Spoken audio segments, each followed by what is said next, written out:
శ్రీ గురుభ్యో నమః. 4లో 21. ఓం నిరాశేర్యత చిత్తాత్మా త్యక్త సర్వపరిగ్రహః శారీరం కేవలం కర్మ కుర్వన్నాప్నోతి కిల్బిషం. ముందుగా పదపదానికి అర్థం తెలుసుకుందాము. నిరాశి ఆశలు లేనివాడు, యత చిత్తాత్మ మనస్సు ఇంద్రియములను నియంత్రించినవాడు, త్యక్త సర్వ పరిగ్రహ అన్ని స్వతంత్ర భావాలను విడిచినవాడు, శారీరం కేవలం కర్మ శరీర పోషణ కోసం మాత్రమే పనిచేసేవాడు, కుర్వన్ చేస్తూ ఉండగా, న ఆప్నోతి పొందడు, కిల్బిషం పాపము బంధనము. పరమాత్మ ఏమంటున్నాడంటే, నిరాశ ఏ రకమైన కోరికలు లేకుండా ఉండాలి. యత చిత్తాత్మ తన బుద్ధిని, తన చిత్తాన్ని, తన యొక్క దేహేంద్రియాలను అదుపులో ఉంచుకోవాలి. అదుపులో ఉంచుకోవడం తత్వజ్ఞానానికి మార్గం. ఈ శ్లోకంలో ఆత్మజ్ఞానం సంపాదించడానికి పాటుపడే సాధకుడికి ఉండవలసిన లక్షణాలను వివరించాడు పరమాత్మ. అంటే ఒక విధంగా సర్వసంగ పరిత్యాగి సన్యాసి అని అనుకోవచ్చు. అటువంటి వాడికి ఏ వస్తువు కావాలని ఆశ ఉండదు. ఆశ లేకుండా ఉండాలంటే మనోనిగ్రహం, ఇంద్రియ నిగ్రహం ముఖ్యం. తర్వాత ఎవరి వద్ద నుండి ఎటువంటి వస్తువును అనవసరంగా కానీ ఉచితంగా కానీ స్వీకరించరాదు. దీనిని అపరిగ్రహం అని అంటారు. ఎందుకంటే ఇతరుల వద్ద నుండి ఏమైనా స్వీకరిస్తే దానికి బదులు తీర్చాలి, లేకపోతే వారికి రుణపడి ఉంటాము. ఆ రుణం తీర్చడానికి మరొక జన్మ ఎత్తాలి. అందుకు ఎవ్వరి వద్ద నుండి ఏమీ తీసుకోకూడదు అని చెప్పాడు పరమాత్మ. అటువంటి వారు చేసే కర్మలు ఎలా ఉండాలి అంటే, కేవలం శరీరమును నిలుపుకోవడానికి మాత్రమే కర్మలు చేయాలి. అంటే జీవించడానికి సరిపడా మాత్రమే సంపాదించుకోవాలి, అంతేగాని కూడబెట్టుకోకూడదు.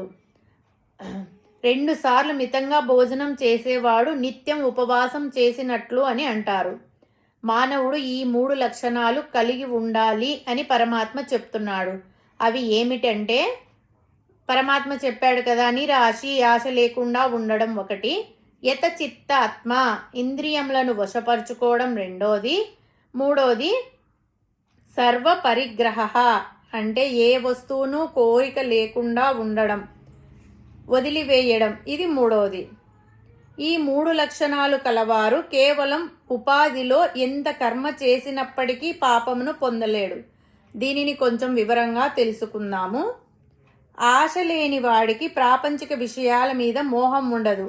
ఏది కావాలని కోరుకోడు, ఏది దాచుకోవాలని అనుకోడు. తనకు ఎంత కావాలో అంతే సంపాదించుకుంటాడు. అంటే తనది అంటూ ఏమీ ఉంచుకోకూడదు, అన్నిటినీ వదిలివేయాలి. ఏ పూటకు ఆ పూట ఏది దొరికితే అది తిని జీవితం గడపాలి. మనస్సులో కూడా అది కావాలి, ఇది కావాలి, అది దొరికితే బాగుండు, ఇది ఉంటే బాగుండు అని ఆలోచనలు అస్సలు ఉండకూడదు. ఎందుకంటే వాటిని ఆశాపాశములు అంటారు. అవి సాధకుణ్ణి బంధిస్తాయి. కాబట్టి ఎటువంటి ఆశలు మనసులోనికి రానియకూడదు. తనది అంటూ ఏమీ లేని వాడిని మాత్రమే సన్యాసి అని అంటారు. సర్వసంగ పరిత్యాగి అయిన జడభరతుడు కేవలం మానవత్వంతో ఒక జింకపిల్ల మీద వ్యామోహం పెంచుకున్న కారణంగా మరుజన్మలో జింకగా పుట్టాడు. శరీరమును మనస్సును సాధకుడు తన స్వాధీనంలో ఉంచుకోవాలి. తాను చెప్పినట్టు శరీరము మనస్సు వినాలి, కానీ అవి చెప్పినట్టు తాను చేయకూడదు.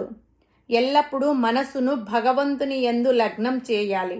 అటువంటి సాధకుడు ఫలితములను ఆశించకుండా కర్మలు చేస్తాడు. అన్ని కర్మలు భగవంతుని పరంగా చేస్తాడు. ఈ శరీరము భగవంతుని ప్రసాదము. ప్రాణములు ఉన్నంత కాలము ఈ శరీరమును కాపాడుకోవడం ప్రతి వ్యక్తి ధర్మం. కాబట్టి శరీర పోషణకు, శరీరం శుభ్రంగా ఉండడానికి, శరీరంలో ప్రాణములు నిలవడానికి అవసరమైన కర్మలను మాత్రమే చేస్తాడు. కాబట్టి ఆ కర్మ ఫలములు అతనికి అంటవు.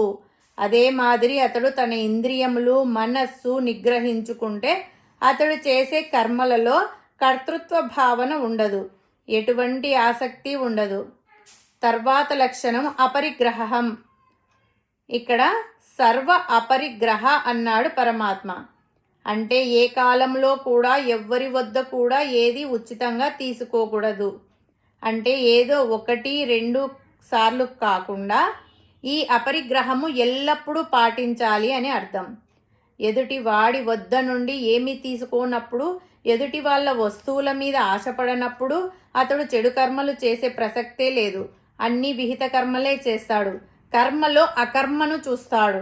అందుకే అతనిని సన్యాసి అని అన్నారు. సమ్యక్ న్యాసము అంటే అన్నిటినీ దూరంగా ఉంచినవాడు. మనస్సును ఆత్మయందు ఉంచినవాడు సన్యాసి అని అర్థం. యమ నియమములలో యమములు 5. 1 అహింస, 2 సత్యము, 3 ఆస్తేయము, 4 బ్రహ్మచర్యము, 5 అపరిగ్రహం. ఈ అపరిగ్రహము యమములలో 1. కర్మను చేసినను ఆ కర్మలకు ఎవ్వరు బంధింపబడకుండా ఉందురో పరమాత్మ పై శ్లోకంలో వివరించబోవుచున్నారు. హరి ఓం తత్సత్.